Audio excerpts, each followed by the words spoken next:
Հաջորդը դա մեր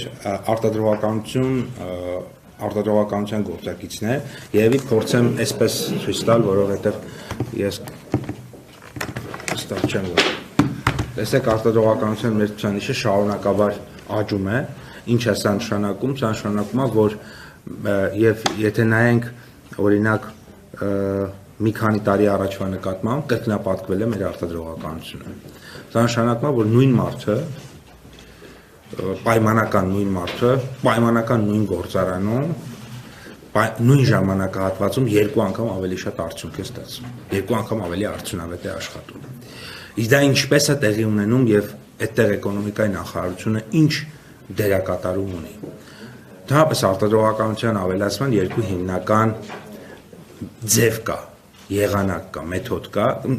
միջոց կա, այսպես ասեմ, հիմնական, այլ էլ կա, բայց հիմնական երկու միջոցով։ Առաջինը, երբ որ դու նոր գիտելիք ես ստանում, եւ այդ գիտելիքների միջոցով կարողանում ես ավելի արտադրողական լինել, եւ երկրորդը, երբ որ դու նոր տեխնոլոգիա ես ձեռք բերում եւ այդ տեխնոլոգիայի միջոցով ես կարողանում արտադրողական լինել, եւ եթե երրորդը նայենք, պայմանական այդ երկուսը իրար հետ։ Հիմա կառավարությունը բազմաթիվ ծրագրեր է իրականացնում գիտելիքի ստեղծման ուղղությամբ, սկսած մանկապարտեզներ, դպրոցներ, համալսարան եւ այլն, բայց սրանք մի քիչ ավելի երկարաժամկետում արդյունքներ, ավելի ուշ արդյունքներ տվողներ են, բայց նաև կայուն արդյունք տվողներ են։ Իհարկե նաև կարճաժամկետ բազմաթիվ ծրագրեր ենք մենք իրականացնում այդ ուղղությամբ, բայց այնուամենայնիվ ես այս փուլի համար արտադրողականության ավելացման ավելի մեծ մասնաբաժին ակնհայտորեն կառավարության արտադրողականության խթանման ծրագրի հետևանքն է, ինչ է դա, երբ որ կառավարությունը սուբսիդավորում է վարկի եւ լիզինգի տոկոսադրույքները բոլոր կազմակերպությունների համար, որոնք որ սարքավորումներ են ձեռք բերում։ Օրինակ գործարանը, որը իր պայմանական շոկոլադի գործարանը կամ գարեջրի գործարանը, որը իր խորհրդային ժամանակների կամ 90-ականներին հարևան երկրներից ձեռք բերած համեմատաբար հին տեխնոլոգիաները փոխարինում է գերմանական կամ ճապոնական տեխնոլոգիայով,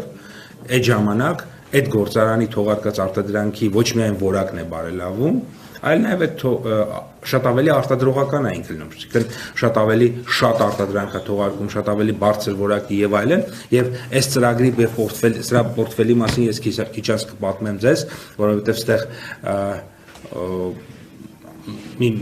միլիարդ եւ ավել դոլարի պորտֆել է արդեն ձևավորվել, բայց այս ծրագիրը շատ կարևոր ծրագիր է։ Հաջորդիվ ուրեմն ներողություն ես այնտեղ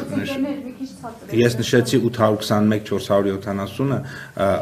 Արմստատի աղբյուրներով, նաև ՊԵԿ-ի օպերատիվ տվյալներով արդեն 822,662 էր դեկտեմբերին եղել այս թիվը, որպեսզի երկու թվերի մեջ հակասություն չլինի, այսինքն ուրեմն Արմստատով 25 թվականի համար դա 821 ու ինչ-որ ու մի քիչ եւ 822 եւ 662 դա 0-ից մեծ հարկման բազա ունեցող աշխատատեղերի քանակն է ըստ ՊԵԿ օպերատիվ տվյալների։ Շատ կարեւոր ցուցանիշ է հնայի օգտագործումը ըստ հիմնական ծախսային բաղադրիչների կամ այսպես կոչված հիմնական միջոցների համախառն կուտակումը։ Ինչ է նշանակում համախառն կուտակում, նախ նշեմ, որ օրինակ 18-19 թվականներին այս ցուցանիշը եղել է 15.8-ից 16.7%, իսկ վերջին տարիներին արդեն 20-21%, իսկ անցած տարի եղել է ամենաբարձրը 21.3%, այսպիսի բարձր ցուցանիշ չի գրանցվել, 24 թվականին եղել է ներողություն, 24 թվականի արդյունքներով եղել է 21.3, 25-ը դեռ չի ամփոփվել։ Ինչ է դա նշանակում։ Համախառն կուտակում նշանակում է, թե հանրությունը իր մեծ հաշվով, հանրությունը իր միջոցների որ տոկոսն է երկարաժամկետ ներդրումների վրա դնում։ Օրինակ շենքեր շինություններ կառուցում, սարքավորումներ առնում, մեքենասարքավորումներ առնում, մեքենաներ առնում, օրինակ սրա մեջ օգտագործված գույքի առուվաճառքը չի մտնում, ֆինանսական պարզունակ գործարքները չեն մտնում, այսինքն սրանց մեջ մտնում է, թե հնայի որ տոկոսն է ըստ էության հիմնական միջոցների ստեղծմանը ուղղվում, եւ սա ամենաբարձր ցուցանիշը հիմա է, սա նշանակում է, որ մենք եւ սա ինչքան բարձրանում է,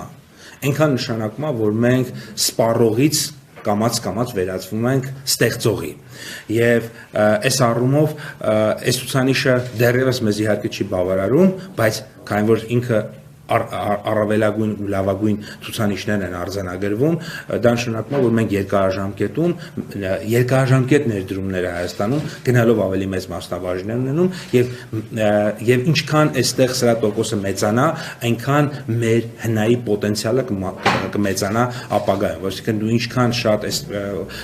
նման բաների վրա ծախսեր անես, այնքան ապագայում քո հնան ստեղծելու պոտենցիալը կմեծանա։ Նույնիսկ ընտանիքի վրա օրինակ բերեմ, հա, մի իրավիճակը, երբ որ դու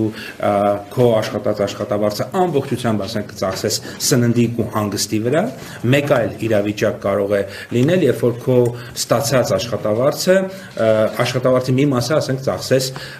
համակարգիչ գնելու վրա, այդ համակարգչով ծրագրեր սովորելու վրա, ուրեմն ծախսես տարբեր տեսակի կրթական ծրագրեր ստանալու վրա, չգիտեմ, խանութ կառուցելու վրա, այսինքն երբ որ դու պարզ սպառման փոխարեն իրականացնում ես ավելի երկարաժամկետ ներդրումներ, սա կա տարբեր երկրներում տարբեր են, լրացուցիչ կհրապարակենք, որպեսզի նաև հանկարծ այնպիսի տվյալ չներկայացնենք, որը ասեն դե վերցրեցինք ամենամեծը, ամենափոքրը, որ լրացուցիչ մանիպուլյացիայի առիթ որպեսզի չտանք, մեկնաբանության ներողություն, արդյունաբերության մասին եմ ուզում խոսել, մեր արդյունաբերությունը, եթե տեսնում եք սահիկից, տեսնում եք պատկերի մեջ ամենամեծ ցուցանիշները, ամենալավագույն թվերը արձանագրվել են 25 թվականին։ Նախ նշեմ, որ արդյունաբերական արտադրանքի ծավալը 3 տրիլիոնը մենք 24-ին անցանք, բայց արդեն 3 տրիլիոն 138 միլիարդ դարձավ, ուրեմն 25 թվականին, աճելով մոտ 4.7%-ով եւ արդյունաբերությունը լավ ցուցանիշներ է արձանագրում եւ կողքը մշակող արդյունաբերությունն է, տեսնում եք, որ մշակող արդյունաբերությունը եւս շարունակաբար ուրեմն աճում է, մասնավորապես եթե նայում ենք տեմպերին, տոկոսներին, ապա տեսնում ենք, որ ուրեմն 4.7% ընդհանուր արդյունաբերությունն է աճել եւ 3.3% աճել է մշակող ուրեմն արդյունաբերությունը 25 թվականի ընթացքում, ինչը նույնպես կարեւոր է։ Արդյունաբերական արտադրանքի ծավալների արտահանումը, տեսեք, ուրեմն նորից լավագույն ցուցանիշները արձանագրվել են 25 թվականին, եթե 24-ին 1 տրիլիոն 300 միլիարդի կարգի էր, ապա արդեն 1 տրիլիոն 500 միլիարդի կարգի է, ուրեմն 25-ին եւ մշակողի դեպքում եթե 833 միլիարդի կարգի էր, ապա արդեն 975-976 ենք, այսինքն մոտենում ենք տրիլիոնի սահմանագծին եւ աճի տեմպերը, տեսնում եք, արդյունաբերական արտադրանքի արտահանման աճի տեմպերը 15%-ով աճել է ամբողջ արդյունաբերությունը եւ մշակող արդյունաբերությունը 17.1 ուրեմն տոկոս